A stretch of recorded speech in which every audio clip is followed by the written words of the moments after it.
Hello' ৰাইজ welcome to A Sunday special mini blog.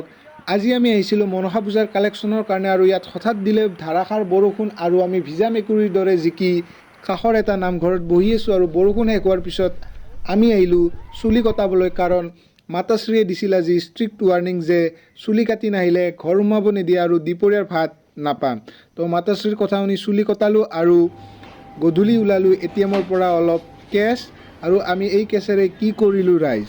তো ইয়াতে আমাৰ চলি আছে চিলিঙৰ অলপ কাম, আৰু এইখিনি কাম সমাপ্ত কৰি এয়া আমি আনিলোঁ ওলোৱা কেছেৰে ফেনখন, আৰু ফেনখন কৰি আছোঁ ইয়াতে আনবক্সিং কৰিছে আমাৰ ৰাভাদাই, আৰু আনবক্সিং হোৱাৰ পিছত এয়া ফেনখনৰ ৱায়াৰিং চলি আছে। ইয়াতে ৱায়াৰিং কৰি সম্পূৰ্ণ হোৱাৰ পিছত লগাই দিলে ফেন, আৰু ফেন ঘূৰি আছে তীব্ৰ গতিত। আৰু পিছত আমি অলপ ফুৰিবলৈ ওলাই গ'লোঁ যোৰাবাটৰ ফালে, আৰু ইয়াত চলি আছে গাইজ বাছৰ লগত ৰেচ, মানে মটকা খেল হৈ আছে। লগ পাম পুনৰ এটা মিনি ব্লগত। টাটা।